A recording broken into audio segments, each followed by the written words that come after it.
The neighborhood was the kind of place people didn't talk about on the news.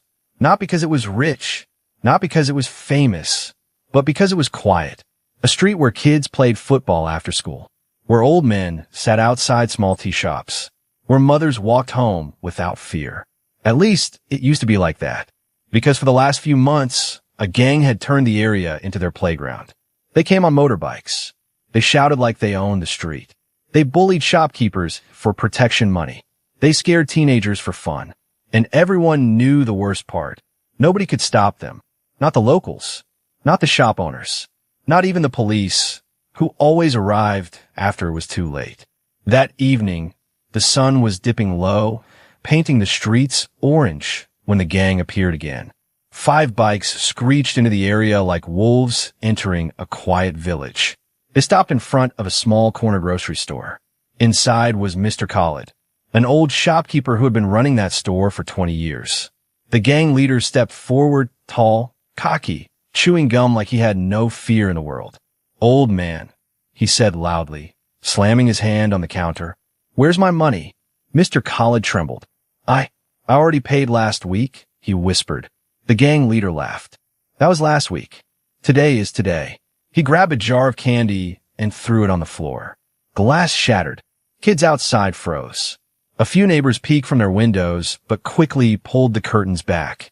When people live under fear for too long, even small violence becomes normal. The gang leader leaned closer to the old man. "I swear if you don't pay, I'll shut this whole store down." That's when it happened. A calm voice spoke from outside the shop. "Put it back." The entire gang turned. Standing at the entrance was a man in a simple dark jacket, broad shoulders, a still, controlled posture. Eyes sharp but calm. He wasn't young. He wasn't loud. But something about him made the air feel heavier. The gang leader blinked once, then smirked. "Who the heck are you?" The man stepped inside slowly. "No one important," he replied. Then he looked at the broken glass, the frightened kids outside, and the trembling shopkeeper. "But I don't tolerate injustice." The gang members laughed like hyenas. One of them shoved the man's shoulder. "Grandpa, you want to be a hero?" The man didn't move, not even a little. He simply turned his head, slowly, and locked eyes with the gang leader. "You picked the wrong street," he said. The gang leader's smile disappeared. For the first time, the gang felt something unfamiliar. Not fear, but warning. Some people don't need to raise their voice to show power. Their presence is enough. The gang leader stepped closer, jaw tight. "Old man, you're about to regret that." The man's face remained calm. He only said one final sentence. "Then let's begin." And the neighborhood, after months of silence, finally witnessed the moment everything changed. Have you ever seen gangs or bullies harass innocent people in your area? Comment yes or no. The air inside the small grocery store turned cold. Not because of the evening breeze, but because the gang leader, Ray, didn't like being challenged. Ray was the type of man who didn't just want money. He wanted fear. He wanted people to look down when he walked past. He wanted mothers to pull their children inside. He wanted shopkeepers to smile nervously just to survive. And this calm stranger standing in front of him, he wasn't afraid. Ray stared at the man's face, trying to understand what made him so confident. "Who sent you?" Ray asked, voice sharp. The man didn't answer the way Ray expected. Nobody threatened. Nobody begged. Instead, the man quietly bent down and picked up one of the broken candy jars from the floor. He placed it back on the counter like it mattered. Then he looked at Mr. Khalid and said gently, "Are you okay?" Mr. Khalid didn't speak. His lips trembled. His eyes were watery. He only nodded. When people are terrorized daily, they stop believing help exists. Even kindness becomes shocking. Ray laughed in disbelief. "This is funny," he said, pointing at the stranger. "You're acting like some kind of protector." One gang member, short, aggressive, full of ego, stepped forward. "Boss, let me handle this old man." He shoved the stranger's chest again, harder this time, but the stranger didn't stumble. He didn't even blink. His feet stayed planted like the ground belonged to him. That's when the neighborhood began to notice. Outside, kids had stopped playing. A few teenagers stood frozen, staring. An old lady across the road covered her mouth with her hand and slowly, Quietly, people began pulling out their phones. In today's world, the truth spreads faster than fear. One video can expose what silence hides. Ray noticed the phones. His eyes narrowed. He hated being recorded, but he hated looking weak even more. He took one step closer until his face was inches away from the man. "You new around here," Ray said. "So let me explain how this works." Ray grabbed Mr. Khaled's collar and yanked him forward. "This old man pays," Ray continued, "or he loses his store." He turned his head back to the stranger. "And you?" He poked the stranger's shoulder with his finger. "You walk away. Right now. Before I embarrass you." The stranger finally looked directly at Ray. His expression didn't change. No anger. No panic. Just calm certainty. "You don't need money," the stranger said softly. "You need control." Ray's smile twitched. "What did you just say?" The stranger spoke again, still calm. Still quiet. "You're not strong," he said. "You're just loud." That line hit like a slap. The gang went silent for half a second. Then everyone erupted. "Oh, did he just say that? Boss, break him." Ray's face turned red. He swung his fist toward the stranger's jaw. Fast, but before the punch could land, the stranger moved. Not dramatic, not flashy, just smooth, minimal motion. He caught Ray's wrist midair and held it. Ray's eyes widened.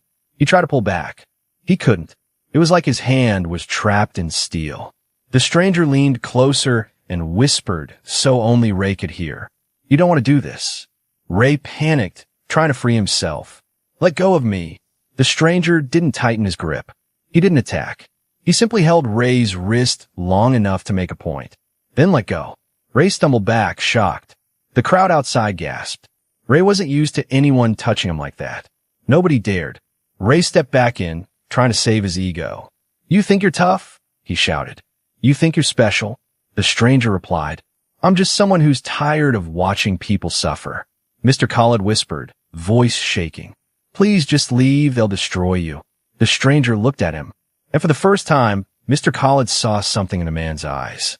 Not pride, not rage, but discipline. "You've been quiet too long," the stranger told him. That's why they grew bold. Ray's anger reached its peak. He lifted his hand and snapped his fingers. Instantly, 2 gang members moved to block the door.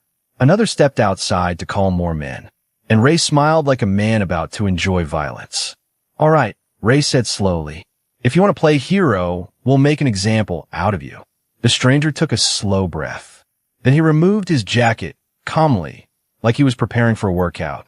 He folded it neatly, placed it on the counter, and said one chilling line. "Then come closer."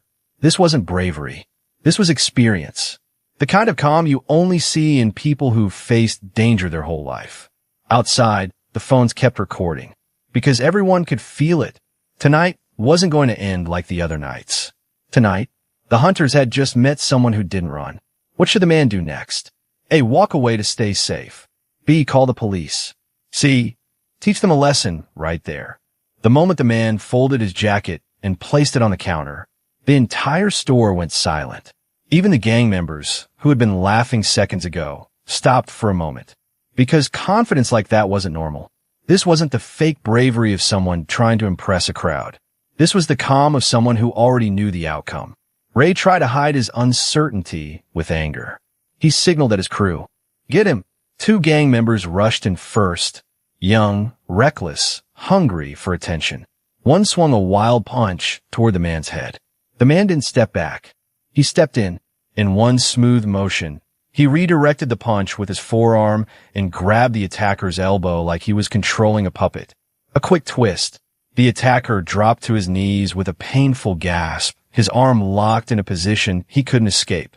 The second attacker tried to tackle the man from behind, but the man turned, shifted his weight, and with a short, controlled movement, threw him down using his own momentum.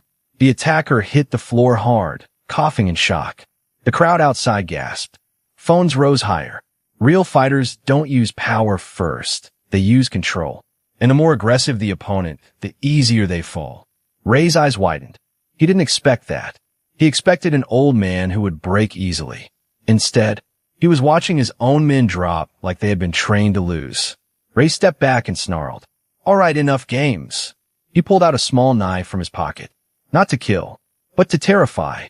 That's what Ray always did. Flash danger so others would submit. The neighborhood had seen it before, and every time people looked away. But this time, the man didn't flinch. He looked at the knife like it was nothing more than a loud toy. "You're making a bad decision," the man said calmly. Ray's lips curled into a cruel grin. "You think I care?" He pointed the knife forward. "I'm going to carve respect into you." Mr. College shouted, voice breaking. "Stop, please. Just leave him alone." Ray didn't even look at the shopkeeper. Instead, he took one step forward toward the man. But the man raised his hand calmly, not as a threat, as a warning. "Listen carefully," the man said in a low voice. "I don't want to hurt anyone." Ray laughed loudly. "Hurt? You already hurt my pride." And with that, Ray rushed forward, knife aimed for the man's chest. Everything happened fast, but the man was faster. He shifted his body sideways, grabbed Ray's wrist, and stopped the knife like it hit an invisible wall. Ray tried to force it forward. He couldn't. The man's grip was steady. Not shaking, not struggling, just total control. Then the man leaned in and said something quiet. Ray's face changed, because he finally understood what that grip meant. It wasn't strength. It was training. Ray tried to free his wrist. The man twisted gently, just enough pressure. Ray's fingers loosened. The knife dropped to the floor with a clink. The entire neighborhood heard it. The moment felt like a giant bell rang. Ray looked down, then up, and, for the first time, fear crawled into his eyes. Predators are only brave when they believe the other person is weak. But the moment they lose control, their confidence collapses. Ray backed up, breathing fast. One of his gang members shouted, "Boss, more guys are coming." Outside, the sound of motorbikes grew louder. More gang members were arriving.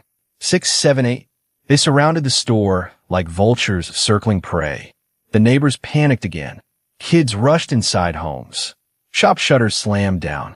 But still, phones continued recording from windows. Because everybody could sense it. Something bigger was happening. The man walked slowly to the door of the store. Not to escape. To face them. He stepped outside. The street light above him flickered, as if even electricity was nervous. The gang members formed a line, laughing, spreading their arms. Ray stood behind them, rubbing his wrist with anger. "You think you won?" Ray shouted. "You embarrassed me in front of my own people." The man looked around at the gang. He didn't look scared. He didn't look excited. He looked disappointed. "This neighborhood doesn't belong to you," he said. One gang member spit on the ground. "We take what we want." The man's eyes narrowed slightly. "And that's why you keep losing," he replied. Ray screamed, "Crush him." The gang rushed at once. A chaotic wave of fists and rage. But the man moved like water. He didn't throw wild punches. He used clean, defensive counters. One attacker swung. He blocked and pushed him away. Another tried to grab him. He broke the grip and used a simple throw. Two rushed together. He stepped between them and knocked one into the other. It wasn't flashy. It was efficient and terrifying, because the more they attacked, the more they fell. The neighborhood watched in stunned silence, because for months, this gang looked unstoppable. And now, they looked helpless. Ray stood frozen. He couldn't believe what he was seeing. Then, his anger turned into desperation. He shouted at his men, "Get him, all of you." But the man's voice cut through the chaos. "Stop." Not shouted, not screamed, just a single strong word. And strangely, even the gang slowed down, because authority isn't always loud. Sometimes it's calm. The man pointed at the street. "You want to fight?" he said. "Then fight me one by one." Ray's men hesitated, because deep down they already knew they weren't fighting a normal man. When a bully meets someone who doesn't fear pain, the bully's biggest weapon, fear, stops working. Ray clenched his fists and stepped forward again. "You still haven't told me who you are," he yelled. The man looked at him, his expression cold now, and he said, "I'm a consequence." Ray swallowed hard. The street had never felt so quiet. Then the man took one step forward, and everything was about to change forever. Should the man end this now, or give them one final warning? Comment, end IT, or warning. The street didn't feel like a street anymore. It felt like a courtroom. And everyone, the shopkeepers, the old men, the kids watching from windows, could sense it. This wasn't just a fight. This was a moment of justice happening right in front of them. The gang stood in a loose circle, breathing hard, shaking off embarrassment. Some held their shoulders. Some wiped blood from their lips. Not serious injuries, but enough to show one thing clearly. They had finally met someone who could shut their violence down. Ray, the leader, watched with rage boiling in his chest. He didn't fear pain. He feared humiliation. Because gangs survive on one currency, reputation. And tonight, his reputation was being destroyed in 4K. He looked around and saw the phone cameras. He saw the neighbors filming from balconies. He saw teenagers whispering. Ray snarled at the crowd. Stop recording. But nobody listened. For the first time in months, the neighborhood wasn't afraid. When fear breaks, people don't need weapons. They only need courage. Ray turned his eyes back to the calm man standing in the center. That man hadn't even changed expression. He wasn't smiling. He wasn't showing off. He wasn't acting like a hero. He was simply present. Ray stepped closer, voice shaking with anger. You think you're some kind of savior? The man replied with a calm tone that made Ray feel small. I'm not saving anyone, he said. I'm reminding you that you're not untouchable. One gang member, tall and desperate, charged again, trying to prove loyalty. But the man didn't even fully turn. He lifted one hand, blocked, and used the attacker's momentum to push him down. Not aggressive, not dramatic, just clean, controlled movement. The attacker fell to the pavement, stunned. That was the moment whispers started spreading through the crowd. A teenage boy leaned to his friend. Bro, that guy moves like an action movie. A shopkeeper murmured. No, it's not acting. That's real skill. An old uncle on the balcony squinted and said slowly, that face. I've seen that face somewhere. And then, a woman across the street gasped. She pulled her phone closer to her face and zoomed in. Her eyes widened like she'd seen a ghost. She whispered, no way. The crowd began murmuring louder. Who is he? Is he a cop? Is he military? Why does he look familiar? Ray heard the whispers, and it made him furious. Because he wasn't just losing a fight. He was losing control of the narrative. Ray snapped at his men. Enough. Step back. They obeyed quickly. Not because Ray was commanding, but because they were confused. Because deep down, they were beginning to question something they never questioned before. What if we picked the wrong target? Ray breathed hard and pointed at the man. You still didn't tell me who you are, Ray said. The man didn't answer. He looked at the neighborhood instead. He glanced at Mr. Khalid standing in the store doorway, trembling. He glanced at the kids watching from windows. He glanced at the scared mothers holding their children. Then he spoke loud enough for everyone to hear. This street belongs to the innocent, he said. Not to cowards who need numbers to feel strong. The crowd went silent. Because no one had ever spoken like that here. Not publicly. Not without fear. A bully doesn't fear fists. A bully fears exposure. Ray couldn't take it anymore. He turned to one of his men. Call Jax, he barked. The gang member hesitated. Ray grabbed him by the shirt. I said call Jax. The man quickly pulled out his phone and made the call. The crowd didn't know who Jax was, but the way the gang reacted told them everything. The name itself carried fear, even among criminals. Ray turned back to the calm man and gave a bitter smile. You're good, Ray admitted. I'll give you that. Then his face hardened. But you don't understand. This neighborhood is our business. He leaned forward, and nobody interferes with our business. The calm man's eyes didn't move. Then change your business, he replied. Ray laughed coldly. You really think you can end us alone? The calm man spoke one sentence. I don't need to end you. You'll end yourselves. The crowd felt chills. Because that wasn't confidence. That sounded like certainty. And then, the sound of engines roared again. But this time, it wasn't 5 bikes. It was many. A convoy. Headlights flooded the street like a wave. The neighbors froze. Some people stopped filming and backed away. Even the gang members looked nervous now. 5 black bikes rolled in slowly, powerful and heavy. The leader of that group stepped off. He was bigger than Ray, older, covered in tattoos, and his face looked like it had never smiled in years. That was Jax. When Jax walked, the street felt smaller. He looked at Ray first. Ray tried to speak, but his voice cracked. "Boss, this guy." Jax lifted a hand, silencing Ray without effort. Then Jax looked at the calm man. He didn't ask questions. He didn't threaten at first.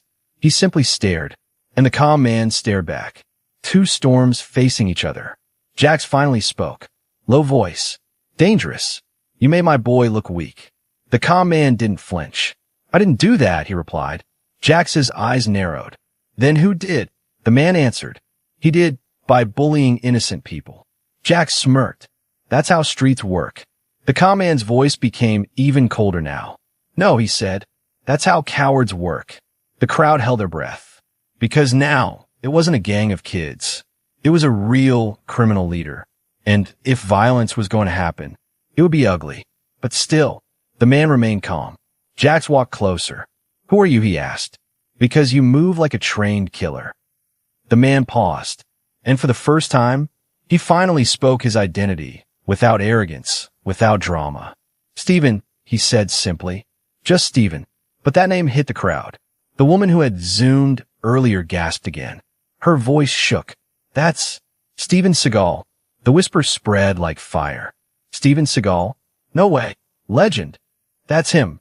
Ray's face turned pale. Jax blinked for the first time. Not fear, but recognition. Because Jax had seen him before, in a different world. Jax's tone changed slightly. "You're that Steven."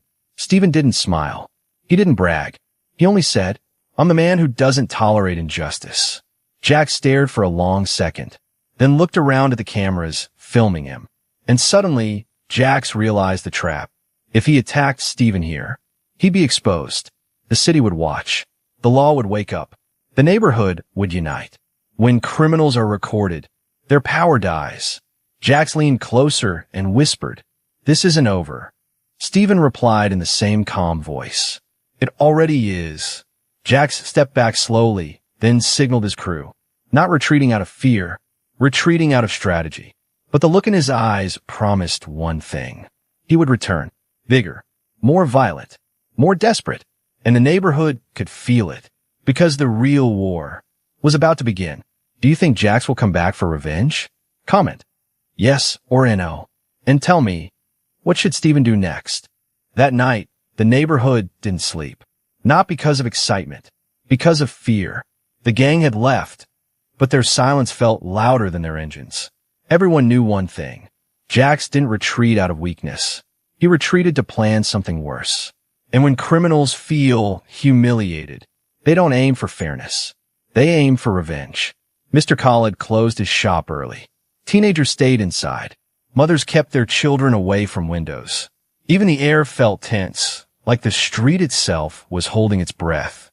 Only Steven looked calm, as if nothing had happened. He walked home slowly, hands in his pockets, like a man taking a peaceful evening stroll. But inside his apartment, Steven wasn't relaxing. He stood near the window, watching the street like a soldier. Real warriors don't celebrate victory. They prepare for the next wave. Around 2:17 a.m., a car door shut quietly. Then another. Then another. Dark vehicles rolled into the neighborhood without headlights. They parked at the corner like shadows. Men stepped out. Not loud gang kids. These were older, cleaner, meaner, professional violence. Jax had returned, and this time he brought predators. They moved like a pack. Silent. Coordinated. And their target wasn't the grocery store anymore. Their target was Steven. One of them spoke into a radio. Eagle is in position. Moving. They approached Steven's building from different angles. One carried a metal bat. One had a chain wrapped around his fist. One had a knife. This wasn't about scaring people. This was about sending a message. The neighborhood cameras, still mounted on some buildings, caught the shadows. But the people inside didn't dare step out. Because courage is hard, until you see someone prove fear can be beaten. Upstairs, Steven's eyes narrowed. He didn't panic. He didn't rush. He simply reached into a drawer, pulled out a pair of gloves, wore them slowly, then took a deep breath, and stepped out, not running, walking, down the stairs calmly, as if he wanted them to see his face. He opened the building door, and the ambush began. 5 men rushed him instantly. Fast. Brutal. One swung a bat straight at Stephen's head. Stephen tilted his body just slightly. The bat missed by inches and smashed into the wall. Stephen grabbed the attacker's wrist and slammed his elbow into it. Crack. The bat dropped. The attacker screamed and fell back. Another rushed with the chain. Stephen caught the chain mid-swing, twisted it, and yanked the man forward. Then, Stephen's knee rose sharply into the attacker's stomach. The man folded like paper. Before he could fall, Stephen turned him and used him as a shield, because the third attacker charged with a knife. The knife struck his own teammate's shoulder instead. The attacker froze in shock. Stephen didn't waste time. He grabbed the knife attacker's arm, twisted, and slammed him to the ground. Hard. The street echoed with the impact. Stephen wasn't fighting like a street brawler. He was fighting like a man trained to control chaos. More men rushed, but the more they attacked, the more they realized the truth. They weren't hunting him. They were feeding him opportunities. Stephen moved with brutal efficiency. No wasted energy. No dramatic moves. Only precision. One man tried to tackle Stephen from behind. Stephen stepped aside and redirected him into a concrete pillar. The man hit it and dropped instantly. Another swung the bat again. Stephen blocked it with his forearm, stepped inside the attacker's space, and struck the man's chest with a short punch that looked small, but sounded like a cannon. The attacker's breath vanished. He stumbled, choking, collapsing. Then Stephen stopped. He didn't chase them. He didn't scream. He didn't gloat. He simply stood there breathing calmly, like the fight hadn't raised his heartbeat. And then the street went quiet again, because only one figure was still standing. Jax stepped out of the shadows slowly. Clap, clap, clap. Mock applause. Not bad. Jax said, "You really are Steven Seagal." Stephen stared at him. "You brought knives to a neighborhood," Stephen said coldly. "In front of families." Jax smiled like a demon. "I brought fear," he replied. "That's what you tried to steal from me." Stephen took one step forward, and that step alone made Jax's smile flicker. Stephen's voice was calm but heavy. "You don't control people with fear," Stephen said. "You control them by destroying their hope." Stephen pointed at the men groaning on the ground. "And tonight you're going to learn what it feels like when hope fights back." Jax snapped his fingers. Two more men emerged behind Stephen, trying to trap him. But Stephen didn't turn. He already knew. He shifted his weight. And the moment one grabbed his shoulder, Stephen twisted, grabbed the arm, and slammed the attacker forward into the other man. They collided violently. Stephen turned to Jax again, still calm. Jax's face changed. Not fear, but realization. He wasn't dealing with a man who could fight. He was dealing with a man who could end a fight. Stephen walked closer to Jax. Jax backed up a step. Stephen spoke slowly. "You think you're powerful because people fear you." Then he leaned in. "But fear doesn't last forever." Jax tried to swing. Stephen caught his wrist instantly, like before. But this time, Stephen didn't let go quickly. He squeezed just enough pressure to make Jax's knees buckle. Jax gritted his teeth, trying not to show pain. Stephen whispered, "This is your last warning." Jax trembled, furious. Then Stephen released him and stepped back. "Leave," Stephen said, "and don't ever return."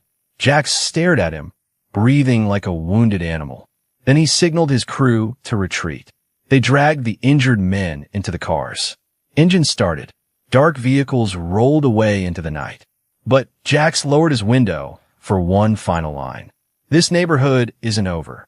Stephen didn't move. He simply replied, "It is for you." And for the first time in months, the neighborhood felt safer. Not because the police came, but because justice finally showed up in human form. Was Stephen right to end it this way? Comment. Right or too brutal? And tell me, should Jax face law punishment next? The night after the ambush, the neighborhood woke up like it had survived a war. Broken glass on the road. A few blood stains on the pavement. Tire marks near the corner. And most importantly, something the people hadn't felt in months. Hope. Neighbors slowly stepped outside, cautious at first. Mr. Khalid opened his shop with shaking hands. Teenagers gathered near the street where the fight happened. A few kids stood wide-eyed, pointing at the ground like it was sacred. Because last night wasn't just a fight. It was a message that said, "You don't have to stay a victim forever." Stephen walked out of his building in the morning, quiet as usual. No celebration, no pride, no hero body language. He carried a small bag in one hand, like he was heading out for a normal day. But the neighborhood didn't see him as normal anymore. People stared from a distance, not in fear, in respect. A mother held her child's hand and whispered, "That's the man who saved us." An old uncle murmured, "A man like that doesn't come here by accident." Stephen didn't acknowledge any of it. He just kept walking. But as he passed Mr. Collett's shop, Mr. Collett came rushing out. His voice cracked. "Sir, please wait." Stephen stopped. Mr. Collett's eyes were wet. "For months," he said, "they made us feel like we were nothing, like we deserved it." His hands trembled. "And last night, you stood up when we couldn't." Stephen looked at him calmly. "You didn't deserve it," Stephen replied. "You tolerated it because you had no support." Mr. Collett swallowed hard. "But why?" he asked. "Why did you risk your life for us?" Stephen's answer was simple, almost cold. "Because I've seen what happens when people stay silent too long. Some men don't fight for attention. They fight because they hate injustice." Just then, sirens echoed in the distance.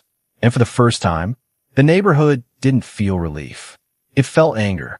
Because everyone knew, if the police had done their job earlier, none of this would have happened. 2 patrol cars arrived. Then another. Officers stepped out and started looking around like they were investigating. But the neighborhood wasn't impressed. A few shopkeepers muttered, "Now they show up." A teen shouted, "Where were you when we begged for help?" The police tried to control the scene. "We've received reports of violence," one officer said loudly. Then his eyes landed on Stephen. His expression changed. He walked closer, narrowing his eyes, studying Stephen's face. Stephen didn't move. The officer took another step. Then suddenly his posture shifted, almost like he recognized authority. He whispered, "Sir." Stephen said nothing. The officer swallowed hard. He turned toward the other officers and spoke quickly. "Step back." The other cops looked confused. "What?" one asked. The officer replied, "You don't know who this is." The crowd leaned in. Phones came out again. A woman in the crowd shouted, "Tell us then." The officer looked at Stephen respectfully and spoke clearly. "That's Steven Seagal." The street froze. A wave of whispers exploded instantly. "Steven Seagal. No way. That's him. The legend. That's the action hero." People started searching on their phones, zooming in, comparing images, and the truth became undeniable. It was him, the same face they'd seen in movies, the same calm presence, the same warrior energy. Steven Seagal was standing in their neighborhood, like he belonged there. Sometimes the world sends help in the most unexpected form. The officer cleared his throat. "Sir," he said to Stephen, "we didn't know you were involved." Stephen stared at him, and his next words hit harder than any punch. "You didn't know your citizens were being terrorized either," Stephen said coldly. The officer's face dropped. Stephen stepped forward. "People begged for help," he continued, "and you ignored them." The neighborhood went silent, because nobody had ever spoken to the police like that here. Stephen didn't yell. He didn't insult. He spoke with calm truth. "And then," Stephen added, "when they finally fight back, you arrive with questions." The crowd felt chills. The officer tried to respond, but Stephen raised his hand. "I'm not here to fight cops," Stephen said. "I'm here to end injustice." The officer nodded slowly. Then he said, "Sir, we have video footage from multiple homes. We can use it." That's when everyone realized Jax had made his biggest mistake. He attacked in the age of cameras. Every window had footage. Every street corner recorded his men. And within an hour, the videos were already spreading online. TikTok clips, Facebook shares, YouTube reposts. The headline went viral. "Neighborhood gang tries to ambush a man." They had no idea it was Steven Seagal. Views exploded. Millions. Then tens of millions. People all over the world started talking. Real justice. Protect the innocent. This is why bullies deserve consequences. But the neighborhood wasn't celebrating violence. They were celebrating something else. Freedom. A teenage boy walked up to Stephen carefully.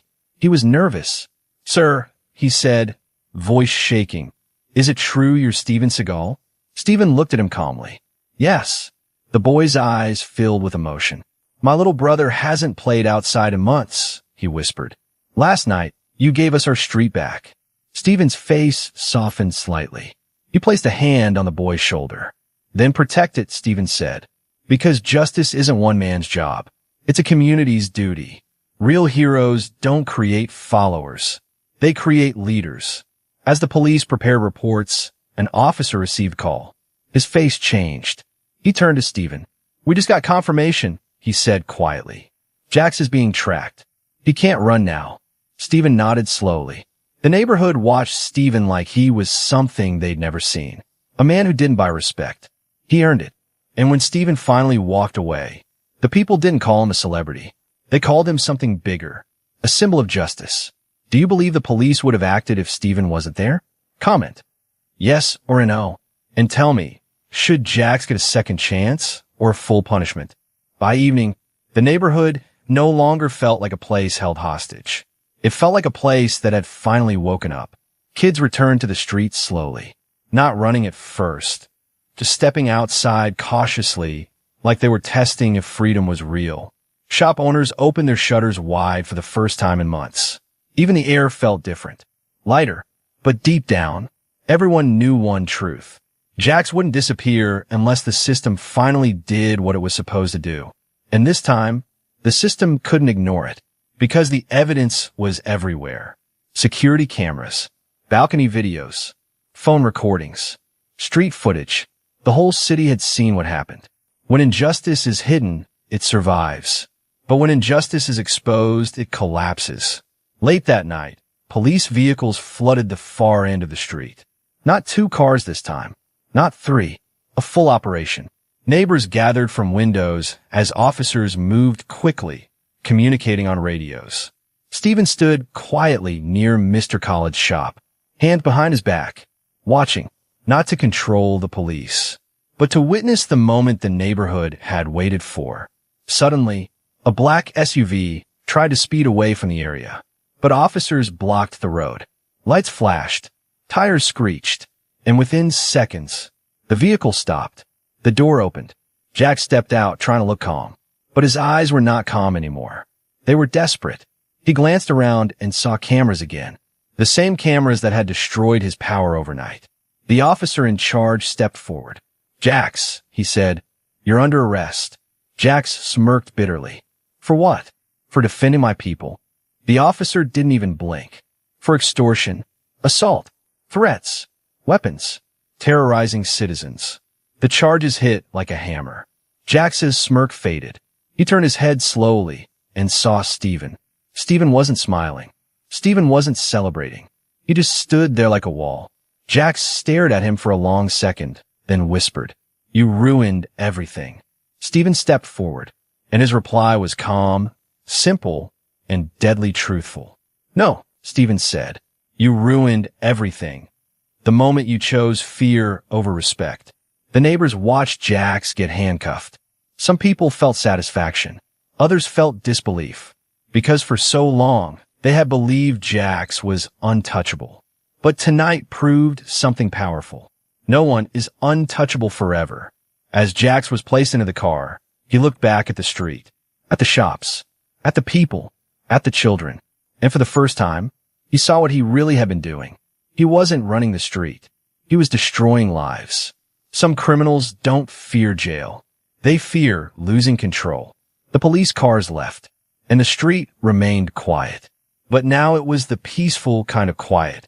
The kind of quiet that feels like safety. Neighbors stepped out slowly. Mr. Khaled came near Steven again. He struggled to speak. And finally he said, Sir, how do we thank you? Steven looked at him, then at the crowd. And for the first time in this entire story, Steven spoke like a teacher, not a fighter. You don't thank me, he said.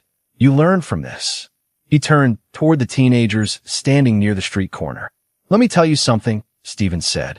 Gangs don't start powerful. They become powerful when good people stay silent. The teens listened deeply. Steven continued, If you want this neighborhood to stay safe, don't wait for a hero. Protect each other. Stand together. Speak up early. The crowd nodded. because the truth was painful. They had stayed quiet too long. Then an old uncle raised his hand and asked, "Stephen, why did you even come here? Why did you choose this place?" Stephen paused. Then he spoke quietly. "Because I wanted peace," he said, "and I found a community that deserved it." The crowd's eyes grew emotional. A small child walked forward and held Stephen's hand. The kid whispered, "Are we safe now?" Stephen looked down at him.